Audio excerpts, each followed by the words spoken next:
મારી પાછળ જે આ બોર્ડ દેખાય છે એ ભવ્ય ડ્રગસ્વી સન્માન સમારોહ છે, એટલે ભવ્ય રાજસ્વી સન્માન સમારોહ. આમાં બે ક્ષતિ છે એ પેલા આપણે દૂર કરવી છે. મારે આ બેનરની અંદર પેલા તો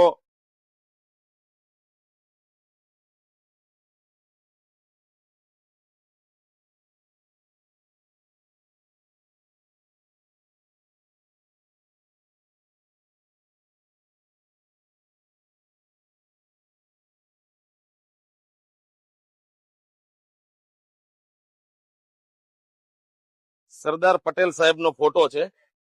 એ સરદાર પટેલ સાહેબના ફોટાને આમાંથી દૂર કરવો છે, કારણ કે સરદાર પટેલ પૂજનીય છે. સરદાર પટેલનો ફોટો આવા ડ્રગ્સના હપ્તા લેનાર, દારૂ વેચનારા વ્યક્તિઓ સાથે સારો ન લાગે. બીજું કે અહીંયા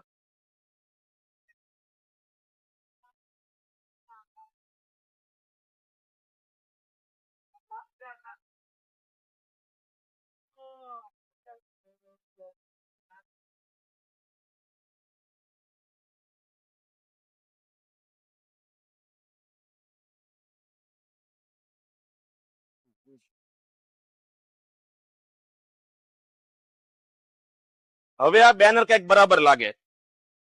આ લેવા પાટીદાર એ શબ્દ કાઢી નાખ્યો છે. આ એટલા માટે કે સરદાર પટેલ એ મહાન હસ્તી છે, વિભૂતિ છે. એમણે આ દેશને બહુ મોટું યોગદાન આપ્યું છે. એમના ફોટા આ બેનરમાં સારા ન લાગે.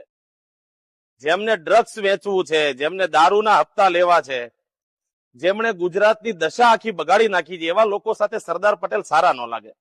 અને બીજું, મારે ભાજપના લોકોને કહેવું છે કે ભાઈ, તમારે કાર્યક્રમ કરવો જ હતો તો ભાજપના નામ ઉપર કરો ને. તમે કોણ લેવા ને કડવાને અલગ કરવા વાળા? ભાઈ, અમે પાટીદારો એક છીએ. પાટીદારની અંદર ભાગલા પાડવાનું કામ તમે ન કરો. ભાજપ વાળા ભાગલા પાડવા નીકળ્યા છે. સમસ્ત લેવા પાટીદાર સમાજ સુરત એટલે શું કહેવા માંગો છો? ભાઈ, લેવા કડવા કરનારા તમે કોણ? અમે પાટીદારો એક છીએ. અમે બધા જ યુવાનો જાગૃત છીએ. અને બીજું કે અહીંયા જે સરદાર સાહેબનો ફોટો હતો એ મેં કાઢી લીધો છે, કારણ કે સરદાર સાહેબ આવા લોકોની સાથે સારા ન લાગે. અને અહીંયા જે પટેલોના સન્માન કરવાની વાત કરી છે એમાં તમે જુઓ, ઉપર બે વ્યક્તિઓ છે, આ જગદીશ વિશ્વકર્મા છે, આ હર્ષ સંઘવી, CR પાટીલ.